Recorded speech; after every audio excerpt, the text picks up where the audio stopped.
कहानी की शुरुआत सन 1964 में होता है। उसी सौंप में हमें एक कपल को दिखाया जाता है। जैसे कि हमें पता था कि ये कहानी पिछले तीनों पार्ट के पहले की है, तो यहाँ इस सौंप पर विजिटर्स आने लग गए थे, जिससे जाहिर सी बात थी कि वहाँ पर जाना अलाव है। उस कपल में लड़का जिसका नाम डेल है, वो अपने बेस्ट फ्रेंड शू को शादी के लिए प्रपोज करता है। यह बात सुनते ही वो लड़की काफी एक्साइटेड हो जाती है कि तभी उसी वक्त डेल को किसी चीज की आवाज सुनाई देने लग गई थी, और जब वो उस आवाज को गौर से सुनने लगता है तो उसे लगता है कि शायद कोई मुसीबत में फंस चुका है। लेकिन वहाँ जाने पर पता चलता है कि वहाँ तो कोई नहीं था कि वो मुसीबत में हो, बल्कि वहाँ तो विक्टर क्रावली था जो चिल्ला रहा था। वो उस आवाज के पीछे जाते हुए ढूंढने लगते हैं कि आखिर वहाँ पर कौन है। तो वहाँ पर एक हंटर मिलता है। ये हंटर भी किसी की आवाज ही सुनकर यहाँ इस जगह पर आया हुआ था। ये सभी इस मुद्दे पर अभी बातें ही कर रहे थे कि तभी अचानक से एक हैचेट उड़ता हुआ आता है, जो हंटर का सर ही उसके धड़ से अलग हो जाता है। यह देखकर डेल और शू डरते हुए बौखलाते हुए वहाँ से तेजी के साथ भागने लग जाते हैं, लेकिन विक्टर क्रावली उन्हें भी बहुत आसानी से पकड़ लेता है। पहले तो वो डेल को बहुत ही बेरहमी से मारता है और बाद में शू को मार मार कर उसको कई पार्ट्स में डिवाइड कर डालता है। यहाँ पर हमें पता चलता है कि यही वो तीन लोग थे जो विक्टर क्रावली के पहले शिकार थे, और वो रात विक्टर क्रावली के सौंप की पहली रात थी। इसके बाद हमें दिखाया जाता है कि आज से 10 साल पहले होने वाले क्रावली मर्डर में सिर्फ एक ही सर्वाइवर था जो बच गया था, और वो कोई और नहीं बल्कि एंड्रयू ही था। एंड्रयू वहाँ पर इसलिए बचा था क्योंकि उसने बोट में छुपकर अपनी जान बचा ली थी। अगर ये लास्ट सर्वाइवर है तो इसका मतलब यहाँ पर साफ हो जाता है कि मैरीबेथ भी नहीं बची थी। मतलब जब उसकी सांसें फूल रही थी तो वो उसी समय अपना दम तोड़ चुकी थी। एंड्रयू ने इस मैसेगर पे एक बुक लिखी है जिसका नाम था आई सर्वाइवर, और उसने अपने इस बुक को प्रमोट करने के लिए अपने बेस्ट फ्रेंड सबरीना के शो में आया हुआ है। यहाँ पर इनके बातों के बीच हमें यह पता चलता है कि उस मैसेगर में लगभग 40 के करीब लोग विक्टर क्रावली के हाथों मारे जा चुके हैं। लेकिन क्या उन्हें सभी को विक्टर क्रावली ने ही मारा था कि नहीं, अभी यह बात अभी साबित नहीं हुई थी, बल्कि इसके ऑपोजिट सब के सब लोग एंड्रयू को ही किलर समझ रहे थे, और आज तक उसे ही किलर समझकर कोसा जाता है। इसके बाद हमें एक लड़की जिसका नाम क्लो था उसे दिखाया जाता है, जो वो अपने कुछ फ्रेंड के साथ पार्टिसिपेट करके क्रावली मैसेगर पर एक मूवी बनाना चाहती थी। उसे लगता एंड्रयू उनकी हेल्प करेंगे। यही सब सोचकर वो तीनों फ्रेंड्स उसके बुक साइनिंग में भी चले जाते हैं, और काफी देर लाइन में खड़े होने के बाद उनकी बारी आ जाती है। जैसे ही क्लो अपनी मूवी की बात करने लग जाती है तो उसकी मैनेजर कैथलीन साइनिंग को बंद करके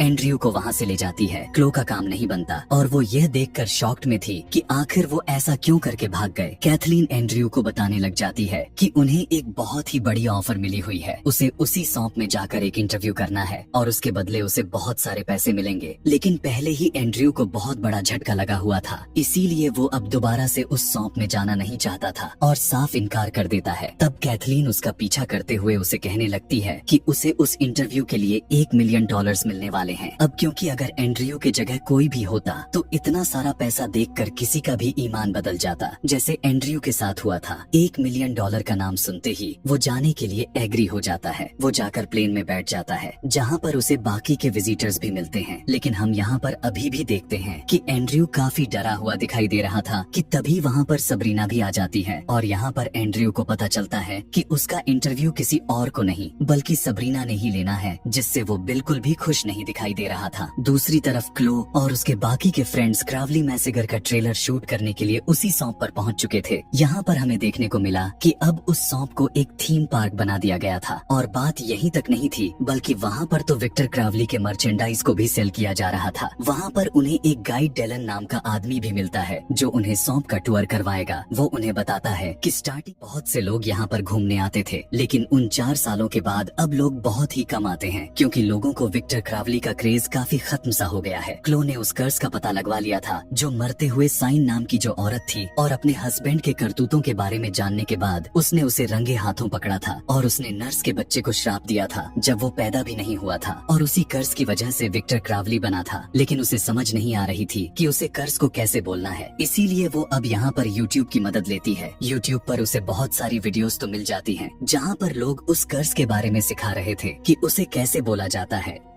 इधर एंड्रयू का प्लेन टेक ऑफ कर चुका था और बाकी के सभी लोग इंटरव्यू की तैयारी में लग चुके थे। उन लोगों ने एंड्रयू को प्लेन से उतरते हुए सौंप को देखने का एक शॉट लेना था और जब एंड्रयू का मेकअप किया जा रहा था कि तभी उसी टाइम प्लेन बहुत ही जोर से हिलता है। यह देखकर मेकअप आर्टिस्ट जे उसे कहने लगता है कि डरने की कोई बात नहीं है, प्लेन इतनी आसानी से क्रैश नहीं होते हैं। अभी उसका यह कहना ही था कि उसकी काली जुबान की वजह से ये प्लेन पूरा का पूरा क्रैश हो जाता है। प्लेन में बैठे हुए लोगों में से जेएच की बॉडी सीधा रोज नाम की लड़की के सामने आ गिरता है। उसकी ऐसी हालत को देखते हुए वो सभी के सभी कांप उठते हैं, बुरी तरह से डर जाते हैं। अभी वो सिचुएशन को समझ ही नहीं पाए थे कि उन्हें प्लेन क्रैश होने की जोर से आवाज सुनाई देती है। उनमें से डेलन और रोज प्लेन की तरफ भागते हैं, जबकि पीछे से एलेक्स क्लो को संभालता है। रोज का मोबाइल वहाँ पर गिर जाता है और उसमें एक क्रेवली की स्पोकन वीडियो चल रही थी। दूसरी तरफ प्लेन क्रैश में कैसी चेयर के नीचे फंस जाती है। एक ऑनस्टिन उसे वहाँ से निकालने की काफी कोशिश कर कोई फायदा नहीं हो रहा था। वो मदद के लिए जल्दी से पायलट कैबिन में जाता है और वो यह देखकर हैरान रह जाता है कि दोनों पायलट्स अपने जान से हाथ धो बैठे हैं। इतनी ही देर में डेलन और रोज भी वहाँ पर पहुँच चुके थे और वो सभी मिलकर कैसी को निकालने की बहुत कोशिश करते हैं, लेकिन कोई भी फायदा नहीं होता। हम देखते हैं कि वहाँ पर धीरे धीरे पानी भरता जा रहा था और वो पानी में डूब रही थी। डेलन कहता है कि वो बोट तक जाकर औजार ला सकता है जिससे उस चेयर को काटकर जैसी की बचा लेंगे। वो सब प्लेन से बाहर आ जाते हैं और डेलन के साथ एंड्रयू बोट पर जाने लगते हैं कि तभी उन्हें किसी की आवाज सुनाई देने लग जाती है। एंड्रयू जो कि उस आवाज को पहचान लेता है और वो उन सबको प्लेन में वापस जाने के लिए कहता है। डेलन प्लेन के अंदर वापस तो नहीं जाना चाहता था, तब एंड्रयू जबरदस्ती उसे अंदर ले जाकर डोर को लॉक्ड कर लेता है। दूसरी तरफ क्लो और एलेक्स को भी वो अजीब सी आवाज सुनाई देने लग गई थी। आवाज को सुनकर वो दोनों उसी की तरफ बढ़ने लग जाते हैं। वो दोनों चलते चलते विक्टर क्रेवली के घर तक पहुंच जाते हैं, जिसे पिछले पार्ट में रॉकेट से दागकर उस घर को डिस्ट्रॉय कर दिया गया था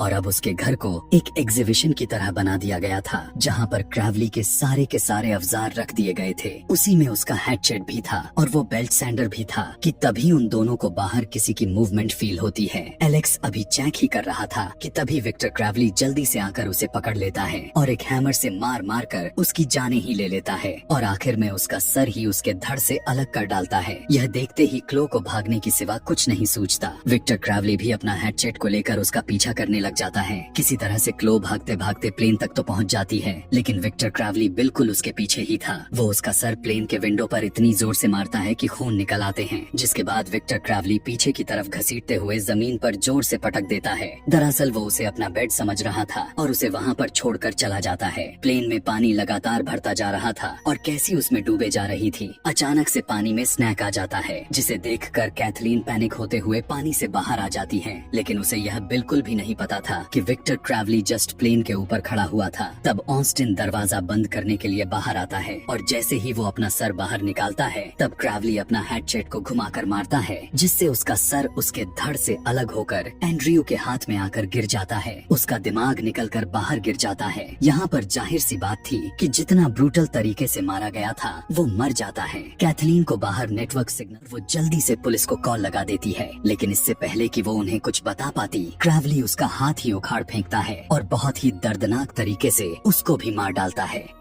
फिर वो क्लो के चेहरे को कुचलकर उसे भी मार देता है। प्लेन के अंदर कैसी पानी में डूब चुकी थी और तड़प तड़प कर उसकी भी मौत हो जाती है। अपनी आंखों के सामने उसे तड़पता हुआ देखकर कोई भी उसकी हेल्प नहीं कर पा रहा था। वहीं पर इसे लेकर सबरीना और एंड्रयू के बीच बहस छिड़ जाती है। वो कहती है कि कैथलीन ने उससे झूठ बोला था, उसे सिर्फ इंटरव्यू के लिए 25,000 ही डॉलर्स मिलने वाले थे। तभी अचानक से कैथलीन की बॉडी एक विंडो पर आ गिरती है और उसके मुंह से निकला हुआ हाथ के साथ उस लड़की का मोबाइल था, जो अभी अभी कुछ देर पहले विक्टर क्रेवली के हाथों मारी गई थी। वो मोबाइल बज रहा था। रोज उससे मोबाइल को लेती है। जैसे ही वो कॉल उठाने ही वाली थी उससे पहले ही कॉल कट जाती है, लेकिन वो दोबारा से अब कॉल भी नहीं लगा सकते थे क्योंकि उसके मोबाइल में पासवर्ड लगा हुआ था। कि तभी अचानक से वहाँ पर विक्टर क्रेवली आ जाता है और अपने बेल्ट सैंडर से उस प्लेन को काटने लग गया था। लकीली वो वायरिंग को काट देता है, जिससे प्लेन की पावर चालू हो जाती है। डेलन उन्हें कहने लग जाता है कि अगर प्लेन में पावर है तो वो उसकी इंजन को दोबारा से चालू कर सकता है और वो क्रेवली को टरबाइन में धकेल कर उसे मार सकते हैं। यह कहने के बाद वो कैबिन में जाकर इंजन को चालू करने की कोशिश में लग जाता है। दूसरी तरफ विक्टर क्रेवली प्लेन को काट कर अंदर घुस गया था, लेकिन वहाँ पर उसे कोई भी नहीं दिखाई दे रहा था, क्योंकि जहाँ से प्लेन के अंदर पानी जमा हो रहा था वो सब उसी रास्ते से निकलकर वहाँ से भाग जाते हैं। एंड्रयू बाकी लोगों को भेजकर डेलन को बचाने के लिए विक्टर क्रेवली को अपने पीछे लगा लेता है। सबरीना और रोज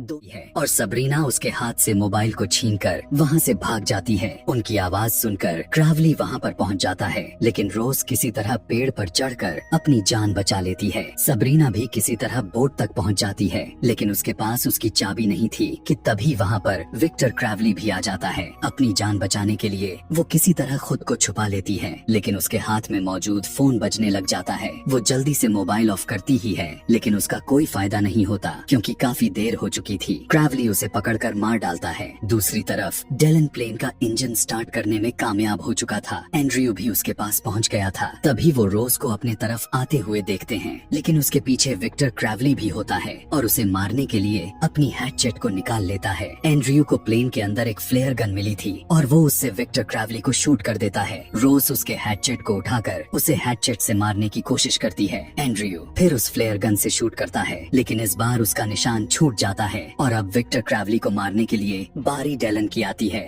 वो उसे लाकर सीधा टरबाइन में घुस जाता है। वहाँ पर डेलन लोगों को बचाने के लिए अपने ही आप को सेक्रीफाइस कर देता है और उन दोनों की चीथड़े हो जाते हैं। लेकिन विक्टर क्रेवली जैसे मॉन्स्टर से इतनी आसानी से पीछा छूटने वाला तो बिल्कुल भी नहीं था। तब हम देख पाते हैं कि ये सब कुछ कोई देखे जा रहा था और वो कोई और नहीं बल्कि मेरीबेथ थी, जो अपने शॉटगन उठाकर उसको मारने के लिए एकदम से तैयार हो जाती है और इसी के साथ ही खत्म हो जाती है। ऐसे ही और भी मूवी एक्सप्लेनेशन वीडियोस देखने के लिए कमेंट में नेक्स्ट लिखना ना भूलें। Thanks for watching.